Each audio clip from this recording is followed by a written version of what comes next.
ब्रह्मा मुरारी स्त्रिप्रांतकारी भानु शशि भूमि सुतो बुधश्च गुरुश्च शुक्रश्च निराहु केतव सर्वे ग्रहा शांतिकरा भवन्तु।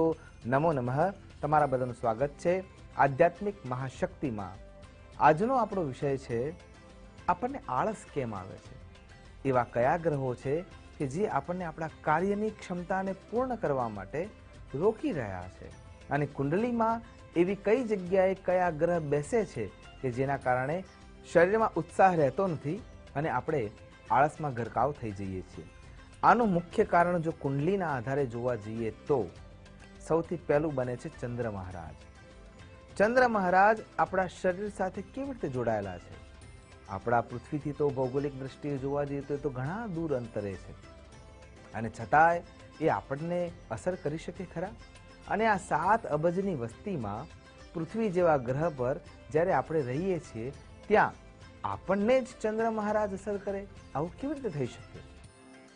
આવું 100% થઈ શકે। કેવી રીતે? આપણે સૌ જાણીએ છીએ કે પૂર્ણિમાના દિવસે પૃથ્વી પર જેટલા પણ સમુદ્ર રહેલા છે એ તમામ સમુદ્રના પાણીમાં ભરતી આવે છે। કારણ ચંદ્ર મહારાજનું ગ્રેવિટેશનલ ફોર્સ, અને એ આકર્ષણના કારણે થઈને ગેલને ગેલન પાણી જે દરિયામાં રહેલું છે એ ઉછાળા મારીને બહાર આવે છે। કેન્દ્રમાં કેવળ ચંદ્ર મહારાજ છે, અને એટલા માટે જો અમાસ હોય તો એ સમયે ઓટ આવે છે, એનું કારણ પણ ચંદ્ર મહારાજ જ છે। તો સમજવાની વાત એટલી જ છે કે આપણા શરીરમાં 70 થી 72% પાણીનો ભાગ રહેલો છે। હવે વિચાર કરો કે જો ચંદ્ર મહારાજ આ સમુદ્રમાં રહેલા પાણીને ઉછાળીને બહાર લાવી શકતા હોય અથવા એમની ગેરહાજરીમાં અંદર તરફ જતું રહેતું હોય જો પાણી, તો આપણા શરીરમાં જે 70 થી 72% પાણીનો ભાગ રહ્યો છે એને બદલવામાં કે એના અંદર ઉછાળ લાવવામાં કે એના અંદર ઓટ લાવવામાં કેટલી વાર લાગી શકે? અને એટલા માટે મનના કારક તરીકે ચંદ્ર મહારાજનું સ્થાન કુંડલીમાં જોવા મળે છે।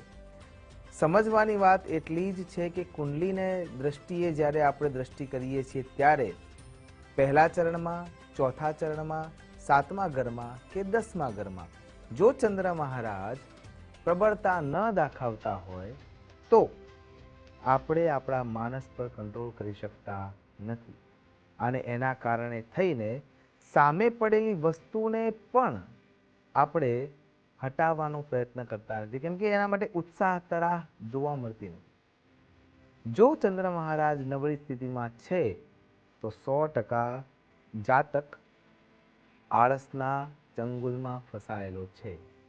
તો એમાંથી બચવા માટે શું કરવું જોઈએ?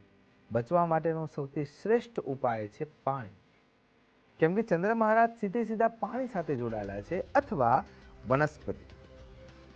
પાણીની દ્રષ્ટિ પહેલા જોવા જઈએ તો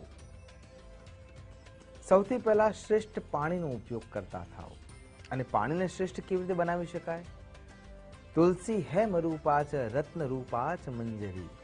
તમે સવારે પ્રાતઃકાલે ભગવાનનું સ્મરણ કરી, શ્રી હરિનારાયણનું સ્મરણ કરી, અને એ તુલસીનું પાન જે છે એ તુલસીનું પાન ભગવાનના વિગ્રહને સ્પર્શ કરી 5 મિનિટ ભગવાનની સ્તુતિ વંદના કરી, અને એ તુલસીનું પાન જે છે એ લઈ અને તમે જે માટલી કે બોટલમાંથી પાણી પીવો છો એના અંદર તુલસીનું પાન રાખી દો, અને એ જ પાણી આખા દિવસ દરમિયાન પીતા રહો।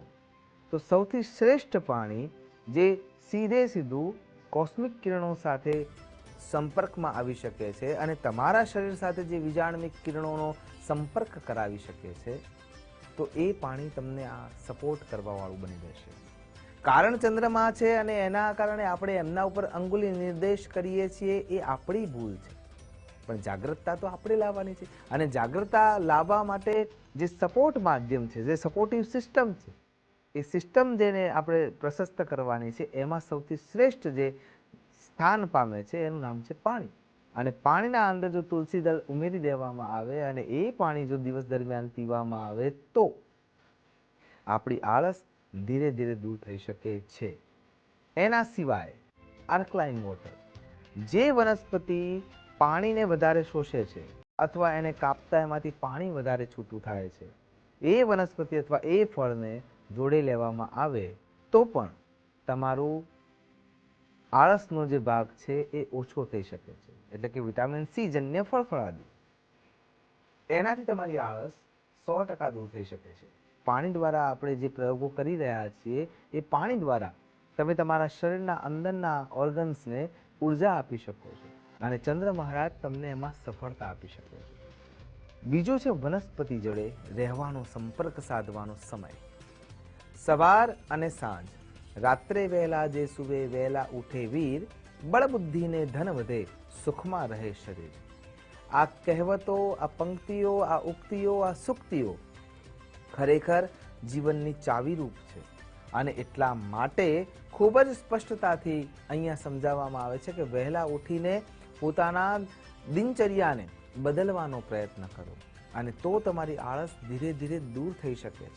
તો જ્યારે તમે સવારે વહેલા ઉઠો છો ત્યારે પલાશ એટલે કે કેસુડાનો જે વૃક્ષ છે, અથવા આપણે જેને ગુજરાતીમાં ખાખરો કહીએ છીએ, એ ખાખરાના વૃક્ષના અંદર એટલી તાકાત છે કે ચંદ્ર મહારાજના ઉપરથી પડતી તમામ કિરણો જે શીતળતા આપનારી છે, એ શીતળ કિરણોને સૌથી વધારે પૃથ્વીના અંદર ઉતારવાનું અને ખેંચીને પોતાના અંદર આત્મસાત કરવાનું કાર્ય કરી શકે છે. એટલે દરરોજ સવારે અને સાંજે, આરતીના પહેલા સવારે અને આરતી પછી સાંજે, જ્યારે તમે એ પલાશના વૃક્ષને, ખાખરાના વૃક્ષને સ્પર્શ કરીને રીમ ચંદ્રમસે નમઃ આ મંત્રનો જપ કરો છો, ત્યારે 100% તમારી આળસ દૂર થાય છે અને થાય જ છે. આળસ આવવાનું બીજું પણ કારણ છે, કુંડલીની દ્રષ્ટિએ જો સૂર્યનારાયણ ગ્રસિત હોય, એનું એકમાત્ર કારણ એ છે કે આપણા હૃદયના ભાગમાં યોગ દ્રષ્ટિએ જોવા જઈએ તો સોલર પ્લેક્સ આવેલું છે, સૂર્યનારાયણનું ચક્ર આવેલું છે, એટલે કે મૂલાધાર, સ્વાદિષ્ટાન, મણિપુર, અનાહત, વિશુદ્ધ, આજ્ઞા અને સહસ્રદલ ચક્ર. તો જે મધ્યનો ભાગ છે, હૃદયસ્થ ભાગ છે, ત્યાં સૂર્યનારાયણની ઉર્જા આત્મસાત કરવાની હોય છે અને એ ઉર્જા આત્મસાત કરવા માટે પ્રાતઃકાળનો સમય અને સાંજે ગોધૂલી વેળાનો સમય, આ બંને સમય એવા છે કે એ સમયે જો સૂર્યનારાયણને અર્ઘ્ય આપવામાં આવે અને સાંજના સમયે સૂર્યનારાયણના સામે બેસીને ત્રાટક કરવામાં આવે તો 100% આપણી આળસ ભાગી જાય છે. અને શાસ્ત્રો